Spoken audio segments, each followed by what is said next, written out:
Hi everyone, welcome to my channel. My name's Lizzie and welcome to the first edition of Spooktacular Stories with me, Lizzie, for Halloween. So I'm going to try to do 2 of these a week. I'm going to do the stories on the weekend when I usually have days off because I like to, this takes a little bit of time. And I got to be in the right mood. But there are a lot more readings coming.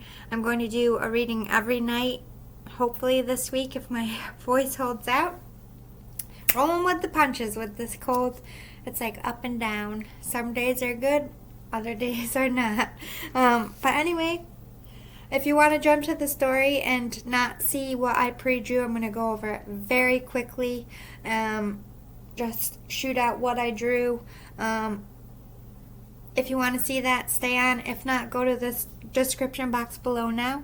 It'll tell you right when the story starts and you can skip this whole part.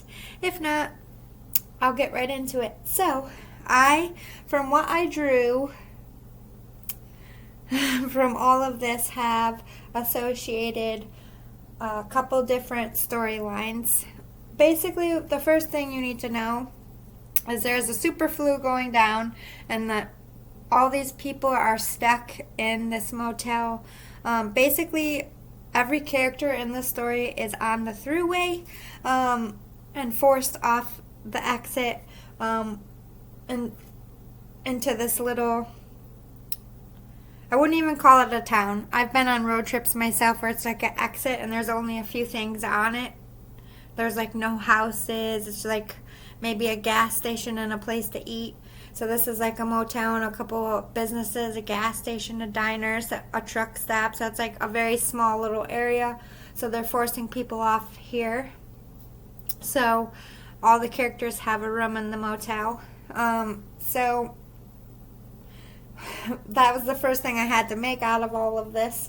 So I'm like, okay, how am I going to divide all these people into characters? So what came out first was Head Bitch in Charge. So this is the first storyline.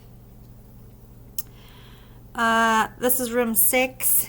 So basically, this guy, we got Rocky. So Rocky and Head Bitch in Charge are actually married. Head Bitch in Charge is in a love triangle with this Amy Winehouse. So we got the wife, the mistress, and the husband all kind of stuck together during this forced quarantine. And there are details in the storyline. One of these people has mind control abilities and they manipulate one of these people. Clearly, one of the married one has to pay a lot of alimony. This had just been settled. That's kind of why they're all together in one motel. So you have anger about that. And then we have a shootout over a love triangle. So that's their details, and I'm not going to give you much more. We'll move on. Then we have room 8 is a park ranger. So basically what I did is I took all these details. The only thing that I made up ahead of time, which is circled, are all their names. And the name of the town. And the exit number. So everything else is details from these little pieces of paper, and this is just easier for me than trying to Alright, so where are we? We have park ranger Wendy West. So she's a female. I got female fisherman hunter. This is Wendy. Her details are little green men that bite and nature versus humans. So how she finds her way to the motel is a bit different than everybody else. This is a story with a mix of, it's kind of like, have you ever seen that movie Trick or Treat? There's a lot of different storylines going on in this one. So then we have room 10, which is Rourke Richards and Lisa Lerman. Which is these two right here. We got Queen Diva Boss Bitch and Male Talent Celebrity Manager. And then we got Haunted Hippie Van, Incubus Succubus. So they actually encounter scary stuff before the motel, and they're one of the characters that actually bring something to the hotel. That one is going to be good. And then we have room 12. Oh, wait.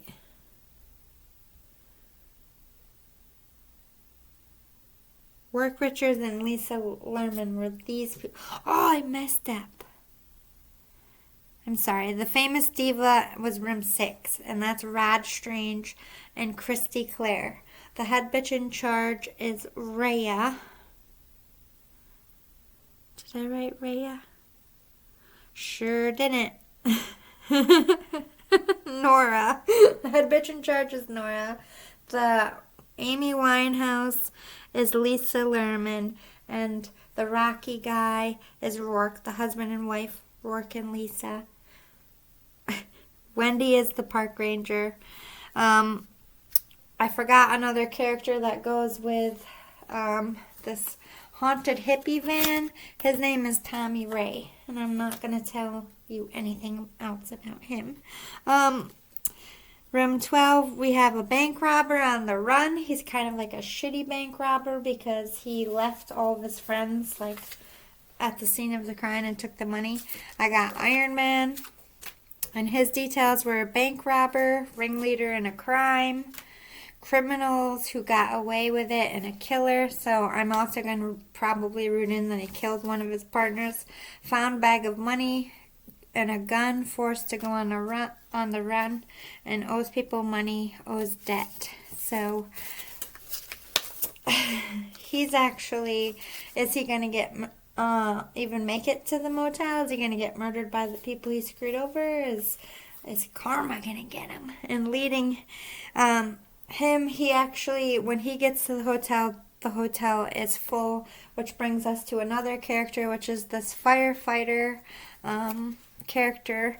But his detail is haunted trail stalker, kills people at night. So he's like a hero by day, male firefighter, and by night he stalks and kills people. So there you have this guy who kind of dicked over his friends, which is Keaton, by the way.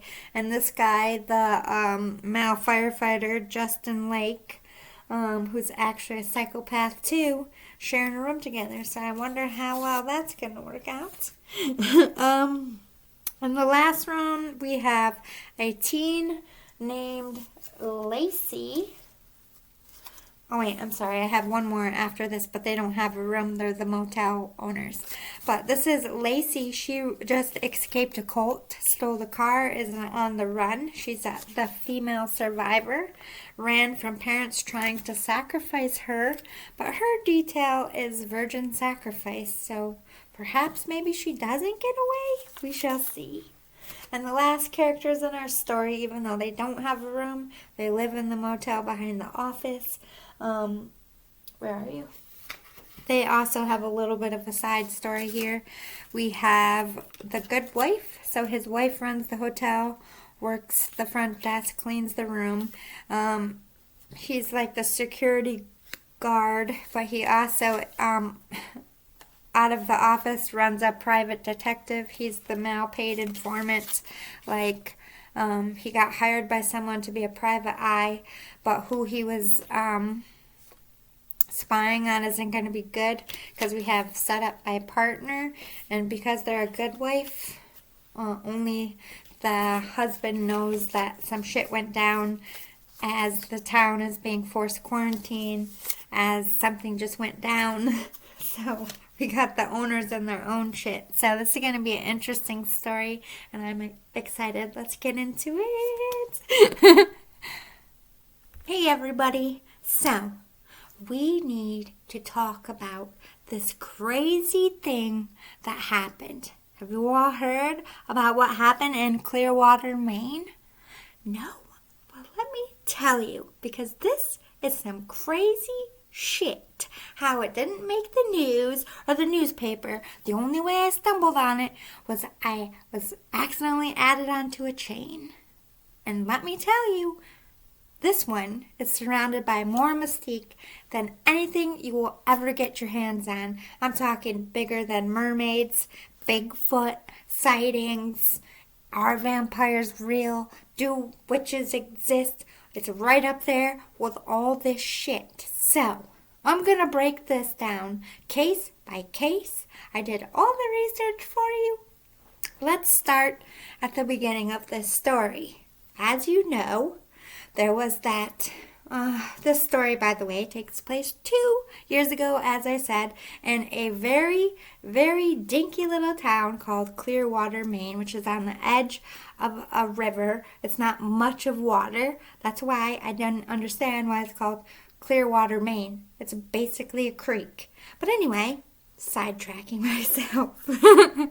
It's off exit 999 on the thruway in Maine, the main thruway in Maine. All these people, except for the motel owners, are all people that were traveling through this thruway on Maine, going wherever they were going, didn't know each other. There's no association with any of these people, and trust me, I have dug in to these cases, and I have seen all there is to see. I'm giving you all the information I can give you. We don't know what happened to any of these people for sure. Some of them lived, some of them died, and some of them are missing. And this all happened in the span of 24 hours. So, here we are in this Clearwater, Maine. Why are they making this hub of we need to stop people and get it off the thruway?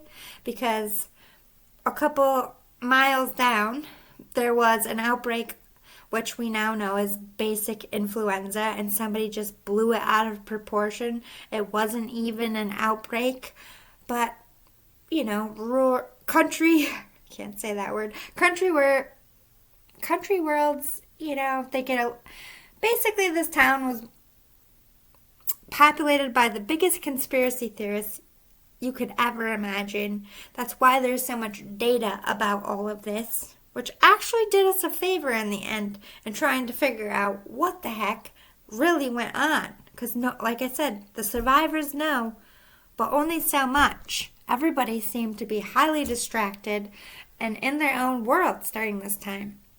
So here we are. Let's start at Motel 6.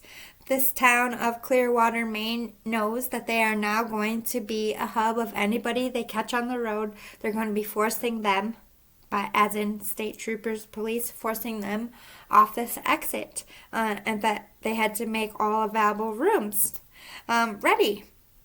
So, of course, you're thinking, yes, I'm going to make money.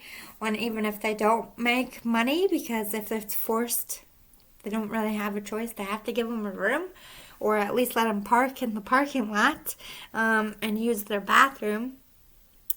Either way, it was going to be a headache for Betty and Bob Marsh, who had started the motel in the 1960s. They're about 2 years at this time from retiring, and they didn't want anything to do with the motel. As far as they were concerned, it was the most unluckiest bet they ever invested. They had this whole life of traveling and living out of an RV, and they ended up having kids and getting stuck in the stinky town and running a motel that really kind of ran them in the ground. It's not like they starved, but they never succeeded. It wasn't much of a tourist attraction.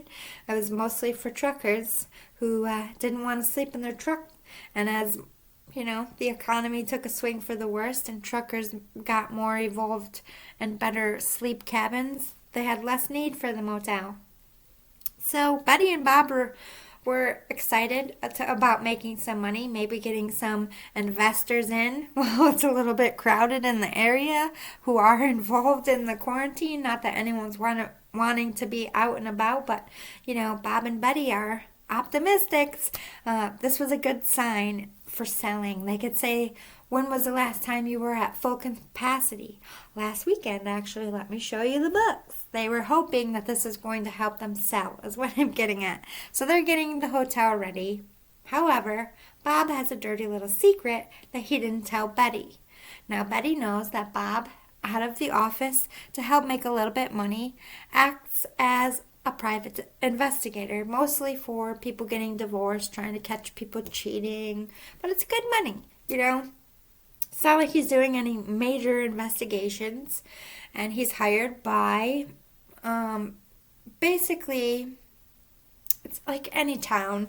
You got the rich and then you got the powerful who pay off the rich to look the other way. And unfortunately, the people they pay off to look the other way, one of their kids got hurt by the gang member, so they wanted to kind of end this gang. So they had Bob getting...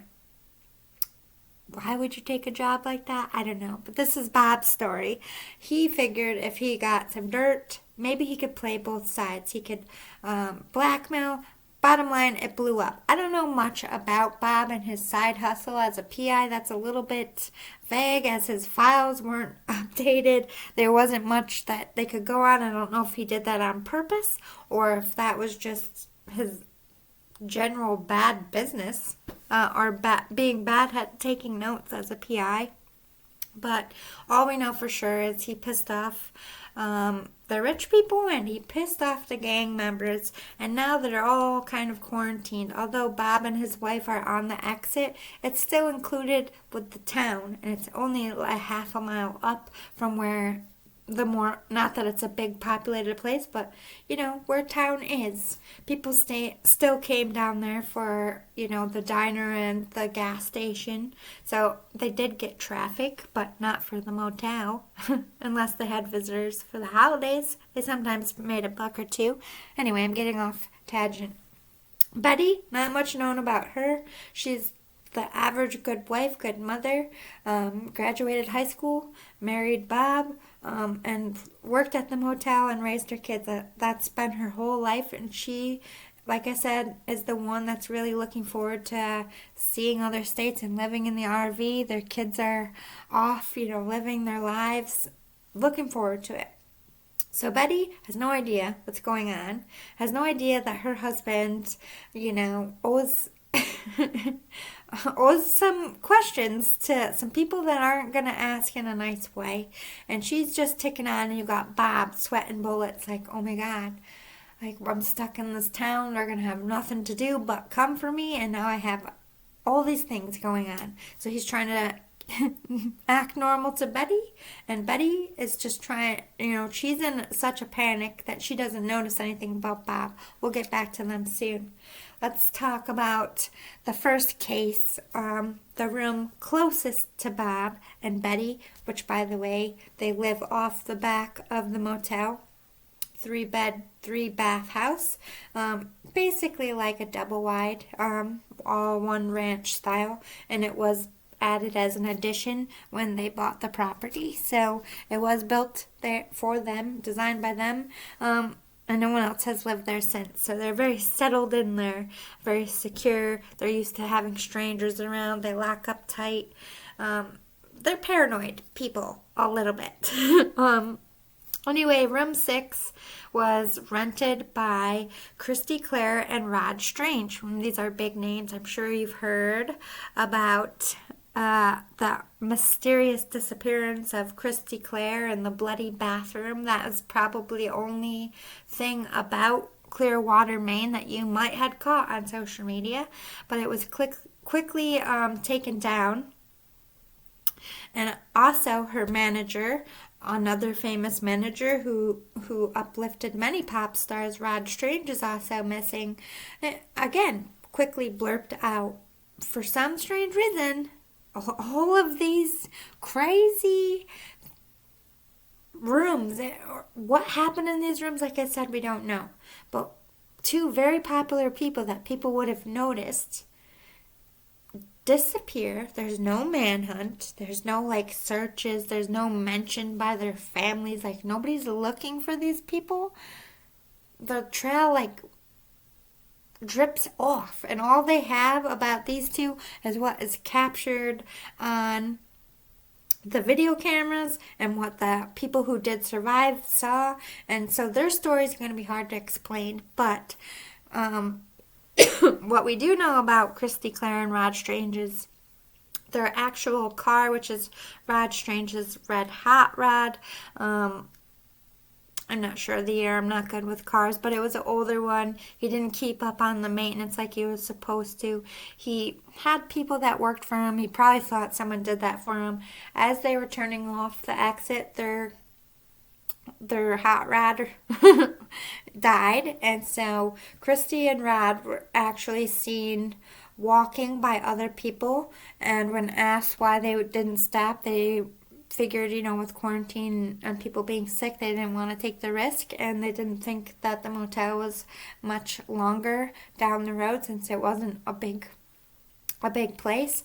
Someone did say that they were seen getting in what I would call a hippie van, like the 60s van. What do you call those? Volkswagens?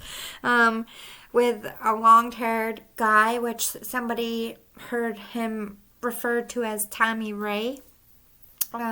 There's little said about Tommy Ray. There was tire tracks found, but there was no actual van seen. It was only described.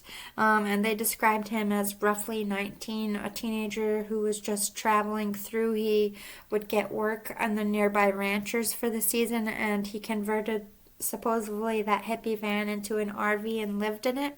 And he was actually staying in the RV because the motel was full. So maybe that's why people don't know much about Tommy Ray. We're going to get into them as much as we can. So we're going to start their story where their car was found. Supposedly they get this ride. Betty did report. Betty, remember Bob's wife, the front desk, Reddy, did see her, see them pull in. She did describe Tommy Ray. She did get his name.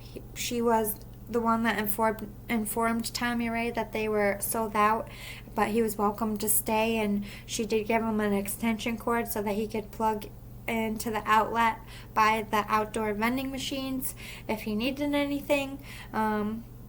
She said he gave her $20 in cash for any power that he might use that night.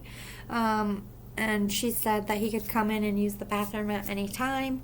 And they had a microwave. So she had brief interactions with this Tommy Ray. So we definitely know a Tommy Ray existed, and he had some kind of drivable RV. Betty is most of the eyewitness in this story, as they were kind of...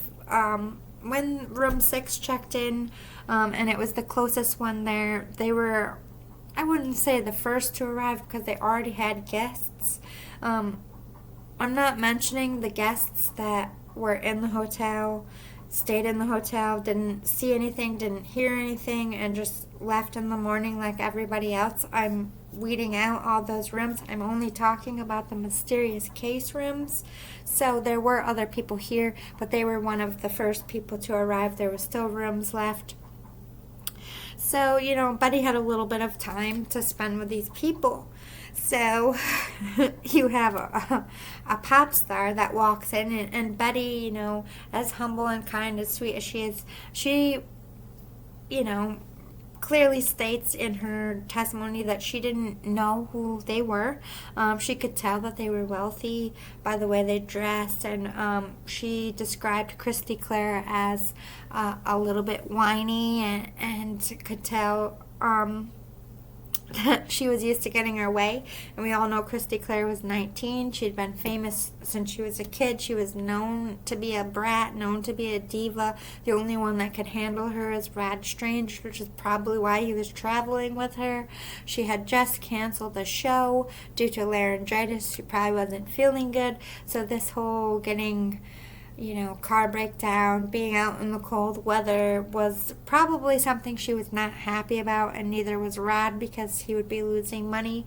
Betty described them as just wanting to get in the room quickly, but she did notice that Christy and Tommy Ray were talking, huddling up, and she did report the last time she actually saw Christy leave the room was heading towards Tommy Ray's van.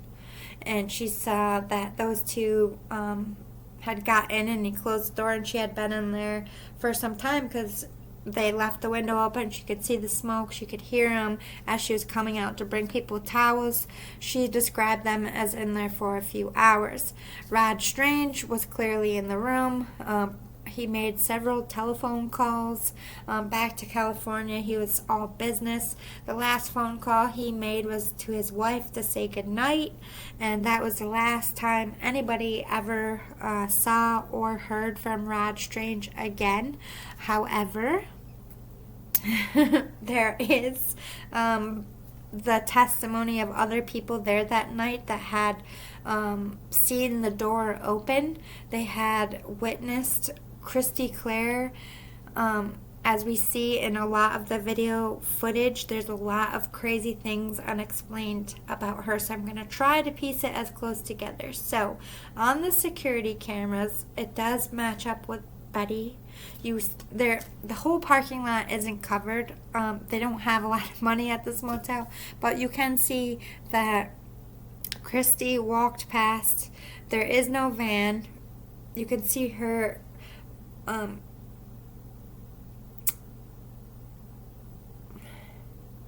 it's hard to explain in the video footage. Like, you can tell this way is the way to get out. So you can tell that she's not going to get out of the motel. She's not leaving anywhere. She's either going towards the main building or taking a walk or something. So for several hours, she isn't seen again. Then you see her walking back, seemingly normal. Maybe half hour, 40 minutes goes by. Now this is when it gets weird. So Christy is seen whipping the door open and sticking her head out and looking nervously. And this is where it gets strange, because when Christy, who, probably went in the room, changed into her pajamas, she was in a pretty skimpy outfit. She was a pop star, but which baffled me and baffled everybody who has this information is she looks pregnant. You can see her going from wherever she was, let's say the van, normal. And she's also in a very tight, skimpy outfit. And then you have her come out not even an hour later, is she hiding a pregnancy? How can you hide a pregnant? How can you be that round skinny and then come out pregnant? So at first everybody thought, well, it's obviously the camera. But then Christy is seen going back into the room. About an hour later, she's coming out and she's walking around and she's banging out people's door, and she's very, very visibly pregnant. Still no Rod. No movement from Rod. You don't see him in the room. No, we don't have no idea where Rod is at this point. Like we just said, we have no idea. Other than his blood and some of his body parts being found in the bathroom, they still didn't have enough to presume him dead. And same with Christy. She had body parts and blood found in the bathroom, and there was a placenta found, but no baby. Just very, very strange. And based on Betty's testimony, she heard loud screaming from the room. She tried to knock on the door several times. Nobody answered. She heard man scream several times. When asked why she didn't just go in the room, she thought it was maybe something sexual, because it didn't seem like anybody was calling for help. We will get back to the story for now, because we're going to get into more witness testimony, but you need to know who the people are first. So let's get into room 8. This is Wendy West. Wendy West worked about 40 miles away in a park. She was actually traveling home for the evening. She stayed a little bit later. And Wendy West, when she arrived, she's seen already in erratic form. And at first everybody assumed she was one of the infected because, she was vomiting, she was sweaty. When she came into the lobby, Betty did what she was instructed, she said, stay there, 6 feet, did the whole thing. The Wendy West was jabbering and saying, I was in the woods, and she was insisting that she got bit by something and that she was poisoned and that she needed to go to a hospital. So Betty called the police station right there in town. They came out. In fact, she did have a bite. The town doctor came and looked at her, but it just looked like regular, maybe squirrel bite, raccoon bite, but she insisted that it was like a little green, this is what the report said, a little green alien man. She said she was chased out. The reason why she was out there, she was studying breeds of trees. Some of them were rotting. She had a specialty in it, so she was deep in the woods. She said that it looked like a fairy. And her description would be about this tall. And she said they came out in a mass and tried to attack her, and she got bit by them, and ever since she got bit by them, she had been sick. So they think Wendy West is clearly delusional on some kind of drug, or she is sick and feverish. So they tell her, the best thing we can do for now, you're not showing any signs of the super flu. We don't want to take you there and infect you, so why don't we just quarantine you in the room? So they bring her food, soup from the diner, ginger ale.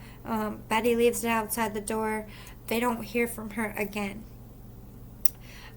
Betty said that she knocked on the door a couple times. She heard moaning but figured she was sleeping. She did open the door a few times, but the way Wendy West was found, she was found in bed. She did die, but the report is a little bit scary and the pictures attached to her file is Wendy, she didn't look different. I've seen her pictures, and I've seen like her normal pictures and the pictures of what she has found. She had a green tint to her skin, and her pupils were green, and she had grown fangs and claws. And her bite, where her bite was, it was like massive. Like it had all her blood had like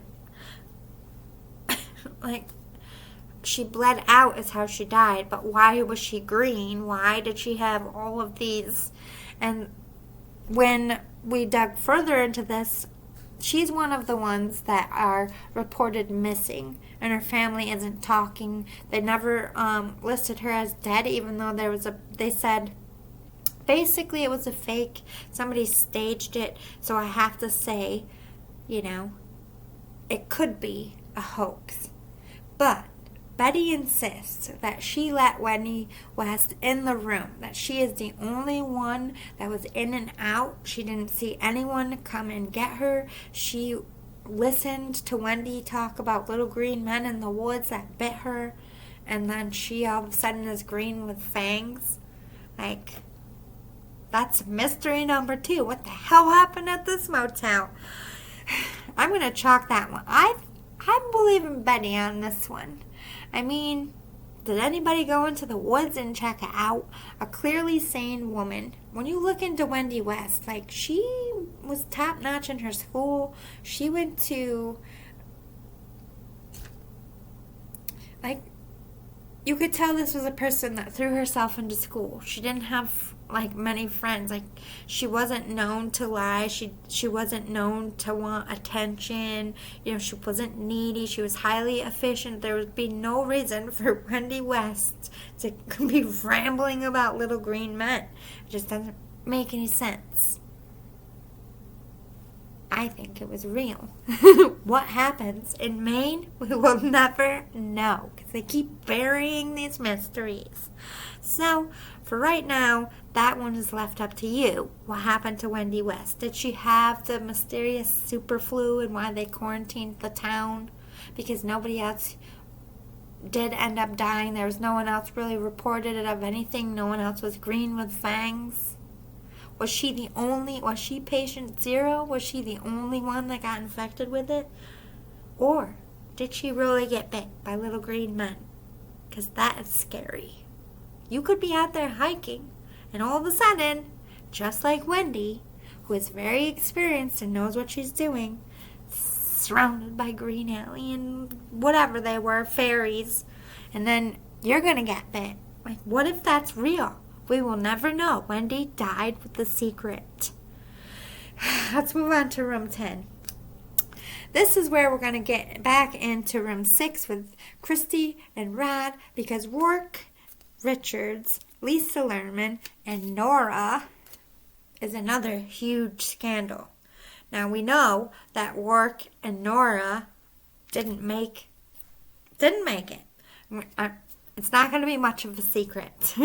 But Lisa did survive this event, and she did witness what happened to Christy Clare, or at least she, in her statement, went on about it. They later listed Lisa Lerman as basically crazy ranting because she had seen something traumatic and she was ruled unstable. So everything she said about Christy Clare or Rod Strange was thrown out and stricken from the record. However, I have good sources.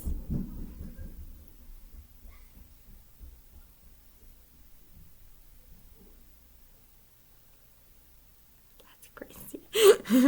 Anyway, so we have Rourke Richards and Nora Richards. So Rourke and Nora are the typical college couple. They met in college, fell in love, got married.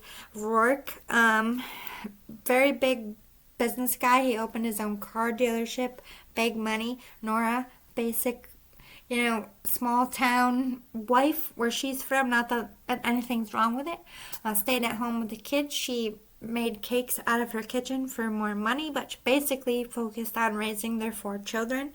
At the time of the story, Nora and Rourke's 4 children are with Nora's grandparents.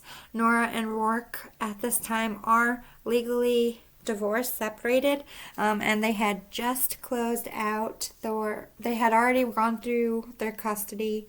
Nora had won full and sole custody of the children. Rourke was set to pay a lot in alimony and child support because Nora didn't work, and she also got to keep the house. So Rourke and Nora, why they were traveling together in the same car, we will never know. There is a lot of mystery surrounding this because if you dig into Lisa's not the best person, and she has a very shady past. How did Lisa fit into this equation? Lisa and Rourke are engaged. Lisa is actually the reason why Rourke and Nora got divorced because, typical story, Lisa is the secretary at the auto dealership and, they started an affair. She's typical early 20s, beautiful, wants the money.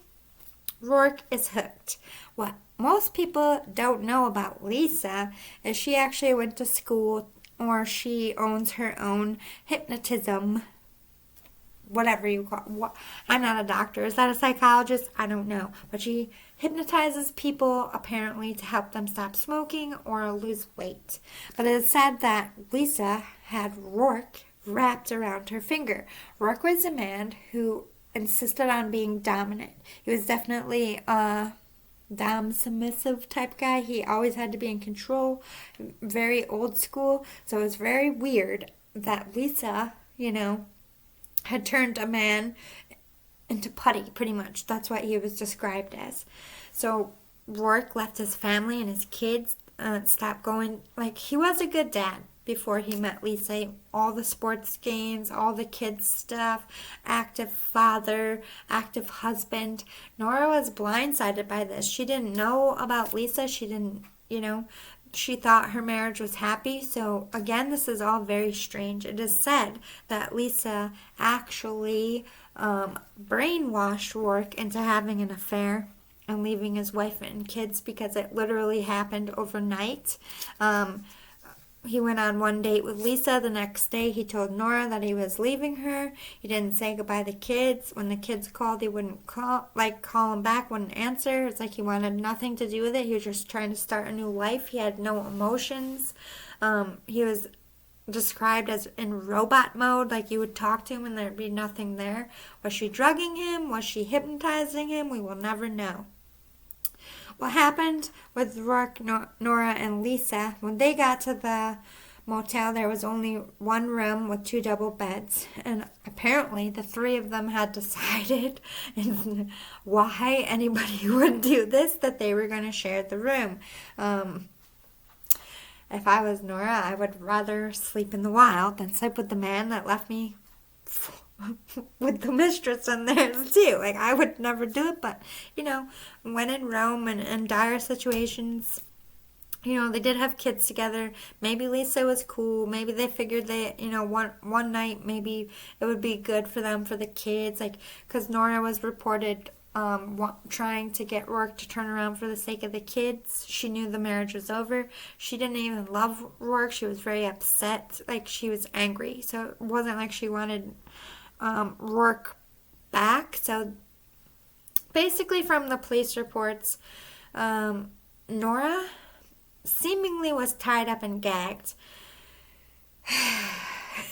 Lisa, this is the sketchiest character you will ever meet in your life. When you go through her transcripts and everything she said that night, she moves around a lot. But like I said, looking into Lisa, she was definitely somebody who didn't work. She never seemed to hold down a job. She always moved in with people who had money, all men, and she had been doing this since she was 16. So basically, she used her body and her looks to trap men into falling in love with her, marrying them, some of them. She had been married 3 times, and she's getting alimony for all of them. Rourke knows of this. Like, there's a lot of red flags here and a lot of things that don't make sense. But anyway, what's crazy about all of this is Nora has all these marks found on her body. Nora actually died from a gunshot to her head, and so did Rourke. It's like they have said they are listed as a double suicide. And Lisa's statement about how she had seen them, like, it was all about being failure as parents, and like they were messing their kids up, and it was like this whole emotional thing, and she was trying to talk them down, and they had been in there for hours going through it, and she thought that finally they had calmed down, and she had left and walked to the diner to get them some food because they had been arguing. And when she left, they were fine, and when Lisa came back, they were both dead, apparently. However, Betty said that Lisa never went to the diner, that she never left the room either, that it was once, and she said that she never even saw Nora at all, which is crazy. When you look at the registry, only Rourke and Lisa are registered to the room. But that could have been that they just went in to get the room, and then they came out and said to Nora, oh, there's only one room, so guess what, you have to room with us. But for some reason, Betty or nobody seemed to have seen Nora. Not in the cameras. You see Rourke and Lisa come into the room. But this is when it gets a little weird, because you see Rourke come back out, and you see him drive. They have a back part of the motel, and you can drive on it. It's very short grass, but it's not pavement. You can clearly see him turning to go behind the building. So maybe she went in through why would she go in through the bathroom window? It's very sketchy. And she was tied up. And they did find on the grate into the bathroom that there were handcuffs. So there is speculation here that Nora had actually been kidnapped from the courthouse because she never called to check in with her mother. And nobody had, talked to her at all since the court.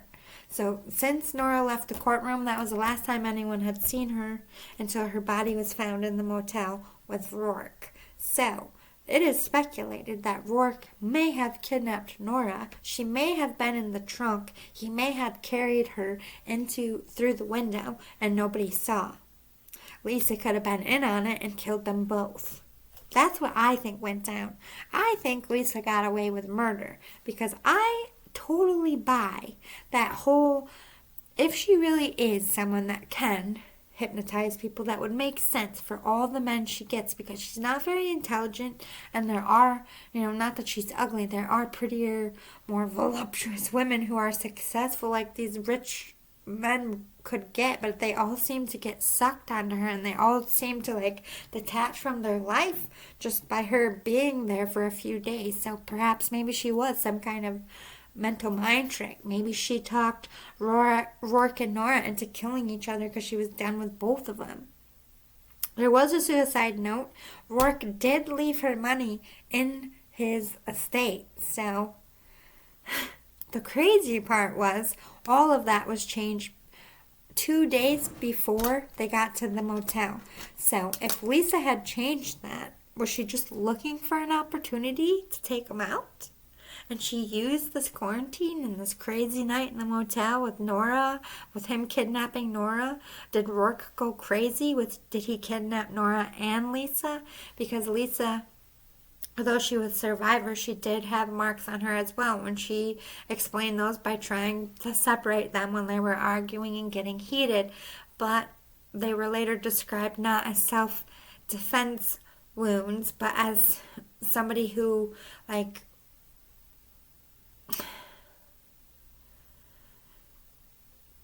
movement, working wounds. It wasn't big enough to be a strike. You bump into something, like lifting the bodies or bumping into the cabinet, something like that. It didn't line up with what she said. I don't feel, a lot of people don't buy her story, but there wasn't enough to go on. They ruled Rourke and Nora as a double suicide, which is very sad. And Lisa, she's probably out there hunting another man. However, Lisa did give clarity about Christy Clare, so let's jump back to her. She said that Christy Clare knocked on her door right during the time when the fighting between Rourke and Nora was getting bad, and she said she used it as a respite to step away for about 5 minutes. And she said she recognized Christy Clare, but she didn't think it was her because the woman was massively pregnant, and she had just seen her perform on TV a couple weeks ago, and she wasn't pregnant. She thought it was just weird coincidence that she looked like her. But anyway, she said, "Can you please help me? I don't know what's happening, my stomach." And she thought maybe she was high, she tried to tell, Lisa's I tried to tell her, you're pregnant, she thought she was tripping it maybe on bath salts or some weird drugs, and she just kind of sent her away. But it does clarify that Christy Clare was pregnant. There was a placenta. That does not make sense in the scenery. And who is this Tommy Ray? And if you dig further into the area, because I'm looking for Tommy Ray and where he might have gone, he couldn't have gotten out of the town. So all the traffic lights, there's no van. This van is never seen by anyone other than Betty, that's alive, that said that she did see Tommy Ray, that he had dropped off Christy Clare and Rod Strange. No one ever saw Rod Strange again after he went into the room. However, there is this crazy lore attached to Maine. You had to dig, but I found it. And it's about this succubus or incubus who usually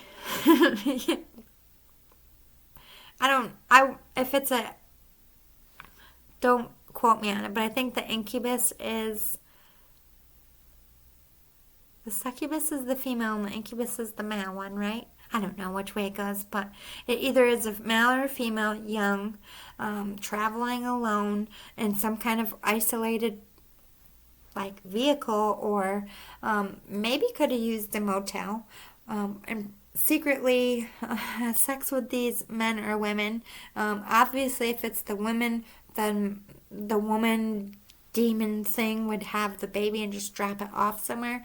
But for the men, they impregnate these women. The women have the baby, they die, and then the baby is said to eat the thing that delivers it in anything around. Like it's a flesh-eating demon.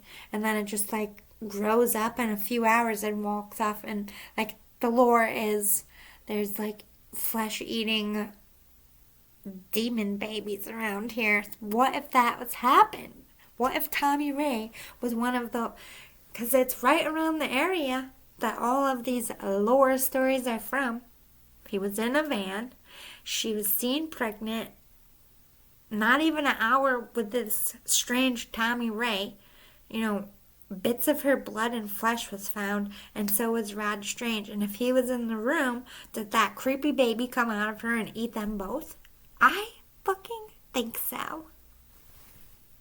I'm chalking up to that freaky baby. And the even creepier part is there was a blood trail up the tub and out the window where supposedly Rourke had carried in Nora. Like that, they're all on the same wall. So you have the creepy room where supposedly Rourke carried in Nora. A few rooms down, you have that creepy baby coming out. Where is that thing? In the woods? Don't go in the woods in Maine. You got little creepy green men that killed Wendy.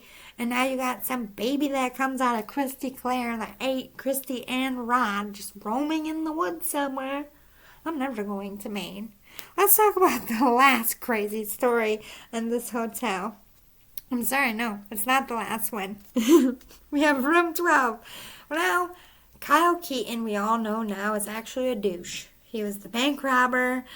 He made it across state lines. That's why at this time, at the motel, that night, nobody recognized who he was. It took a few days after his body was found for everybody to link him back. But he's a douche. Basically, he has a gang, and this gang is his literal brothers, his literal first cousins and friends he grew up with. He screwed them all over. He planned this massive heist. He got them all to put the money in his van, this one van. He got down to the van before everyone, left them there. They all got caught by the police. A couple of them died in the shootout.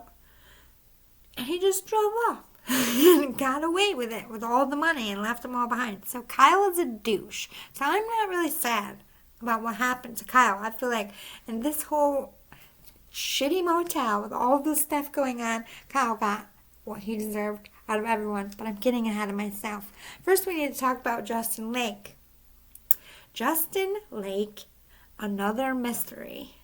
What the fuck happened to Justin Lake? Anyway, Justin Lake was kind of known in the area. He was a firefighter that kind of moved around by county. Whoever could pay him. He wasn't just a firefighter. He was a pilot. The helicopter pilot for emergency situations. He knew water rescue. He traveled state by state. He was a seasoned guy. Justin Lake was well liked. He was respected.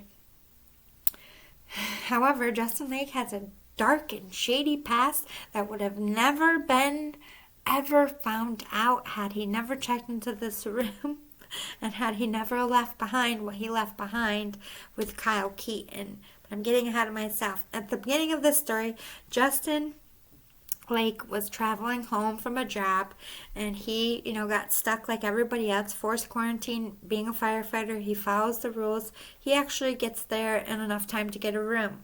Kyle Keaton, he's this guy that just ran. He doesn't have the van anymore. I'm not really sure where he dropped the van, but at the time in the story, he pulls into a blue Caprice. Decent, but not fancy. So Justin, thinking the guy is down and out low on his money and was going to spend the night in the car, offers him, the other bed in the room. Not to be weird, there's 2 beds in here. I'm not weird if you're not weird. And Kyle's like, yeah, I appreciate it. So Betty, she's aware of this. They're both in the docket. She brings down more towels, gives them some waters, and lets them know that the diner's closing soon if they want to go get food. They're actually seen going down to the diner. They're at the diner for about an hour, seemingly cool, talking, nothing weird. Kyle's never seen again. However, they do find Kyle, and this is where the story gets twisted and where Justin is exposed. So before this night, there had been a string of killings, and these are home invasions, all off highways or throughways, like small towns, or you can get off and like get some gas. There isn't, like, small towns like Clearwater.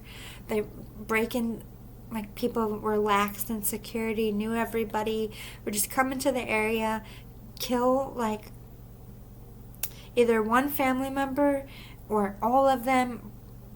But it wasn't just kill them, it's like he left their bodies in pieces. But he was an expert butcher. It's like he knew the best way to, like, he cut you like an animal, like, to sell you, like, for the best. So clearly everybody thought he was a butcher. But Kyle Keaton, I actually know Kyle Eaton. But anyway, Kyle Keaton was found that way. Again, once they left the diner and they came into the motel, Justin and Kyle are seen going in. Kyle's never seen again. Justin is seen going out, with his suitcase, seemingly normal, gets in his car and drives off. And Justin is never seen again. So that guy is still on the loose, the butcher guy. But basically, talk about karma for Kyle Keaton, who left to all of his friends at the bank and got away with all the money, which they never found, by the way. So Kyle either exposed what he had done to Justin, or Justin killed him and found it and took it. So not only did Justin steal all the money, get karma for Kyle, expose himself as the killer, and still nobody knows no details about him because he gave a fake ID, a disposable credit card, and the plates on the card didn't match. A phantom killer. Like, the government got eyes on the guy and then lost him. You would think that was in the news too. Nope, Kyle's murder was covered up. Nobody wants to believe that the killer's still out there. It's a very scary thing. But it's true. He's still out there. Kyle Keaton is his last known victim as of today. Let's go into the last room, room 14. Another weird mystery. Lacey, no last name. Couldn't find much about this girl other than she was a minor. Found dead in her room, carved up with symbols, and they believed that Lacey had escaped from a known nearby cult. They were known to sacrifice young girls to, I wouldn't say sacrifice to kill, but they were inbreds. I'm not going to lie. So basically what they think is she came of age to be offered, and she ran. Stole the van, made it to the motel. Betty describes her as very jumpy, very erratic, wouldn't look her in the eye, very, very nervous, but very sweet too. Like, Betty, motherly instinct, brought her down some ibuprofen, told her, to go get some food and to get some sleep. And again, Lacey, seen going down to the diner, getting some food, not talking to anyone, goes back into her motel, never seen again. However, two very strange people in brown robes show up at her door. Lacey's seen opening the door. You can see her face. She recognizes who these people are, and no fear. It's like she's not running from them. And then to find her body like that, like, what the fuck happened? Did the call come back? Was that the punishment? Like, if you're found leaving, do they, like, sacrifice your body? And why isn't these cult leaders, like, called out into questioning? What is going on at this motel in this Clearwater, Maine town? And why does nobody know about Motel 6 on exit 999? But we're not quite done just yet, because we still have Betty and Bob. Now, I'm not going to lie to you, the only survivors of this whole event, other than the people we're not discussing, who just got up, checked out, didn't notice nothing, got back on the thruway, and went on with their lives. They were all questioned, they gave no useful information, and they refused to want to participate in anything. They just wanted the whole thing to blow over, so there's not much known on them anyway. So, all we have to go on is Betty and Lisa, who we all know Lisa is a sketchy mother F anyway. Betty, not so much. Betty's beloved, well-known. Bob, supposedly beloved and well-known. However, Bob has a very dirty little secret. Remember? Bob got in trouble. He's a private detective. Betty doesn't know this. Police come into question. As all these murders, this is when they figure out what Bob had done. Bob's already dead at this point. They go back to question Betty. Betty had no idea, supposedly no idea, about anything that went down with Bob and his PI business. She said the night of the lockdown quarantine, everything went smoothly. She said Bob went in to watch his football that he had programmed, and she was going to do last minute checks on everyone and do the books. And she's like, I stay in the office about 2-3 hours more than him on average. She said she came back and heard the TV was loud and was like, Bob, turn it down. It's getting late. You're going to disturb our guests. He didn't answer her. She went over, found him dead in his recliner. However, sketchy as fuck, Bob had arson in his blood. So, did Betty find out that Bob had done something? Did Betty have her own scam in all this? Or did the people Bob screw over come and kill him? So I dug in a little bit further. I'm like, there has to be something. There has to be something to tell me about Betty that can maybe give me some clues. Because you look into the gang, as far as I'm concerned, are still there running. The people that he hired are still there. There was never any questions of them. Even though it was seemingly obvious that Bob was hired by some of them, they just said it was like random things, like looking into who's using their card online, or they just made a bunch of shit up. It doesn't make sense why you would hire a PI for that. But anyway, Betty, although she was beloved, she did have one enemy in town, and that one enemy in town was Bob's high school sweetheart. Remember, Bob and Betty met in college. Bob's original high school sweetheart always expected him to come home to her, and he never did, and she never got over it. Apparently, Betty and Bob got, the relationship got vanilla and bland, and apparently Bob had been having an affair with her all these years. Maybe Betty knew about it. Maybe she was fed up with it. What happened? Did both women get sick of being played? Did they both work together to take out Bob? I think Betty's a little bit shady. Even though I couldn't really find any true dirt on Betty, that's some shady shit. How does he get arsenic in it? I mean, I guess I could picture the gang pulling that off, like mafia style. Yeah, but don't you think they would paint Betty for it? They don't like to leave open trails. They want somebody to fall for it. So maybe Betty used the excuse of he had some bad beef with. Something happened. And I think Betty knows more than she says. And I think Lisa does too. And I don't think we'll ever find out what happened at Motel 6 in Clearwater, Maine. But I just want to tell you about this mysterious case and everything went down in there. Do we have little green men that bite and turn you into an alien? Do we have these weird incubus, succubus creatures that have sex with you and you have these demon babies? Can you get away with murdering and can you get someone to murder someone by telling them? Can people manipulate minds? It's crazy. This might be evidence that the supernatural is real.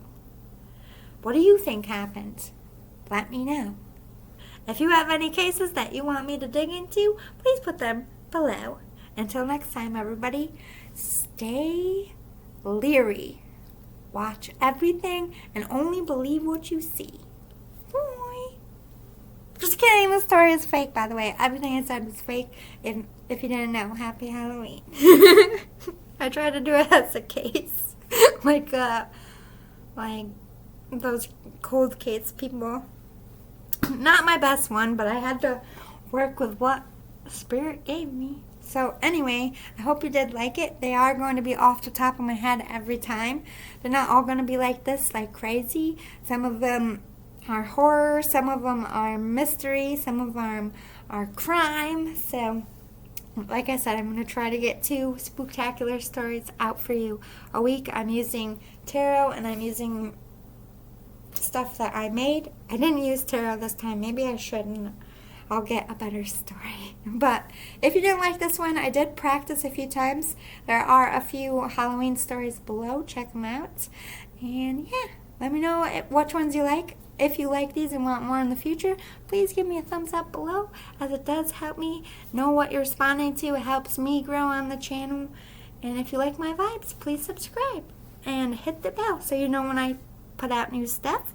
And like I said, I'm going to do a lot more readings this week. This is just for fun for the Halloween season. I used to love sitting around campfires with my family and telling spooky stories in the fall. That's why I'm doing this. I'm bringing it back. But I love you all. See you all soon. Happy Halloweeny. Bye.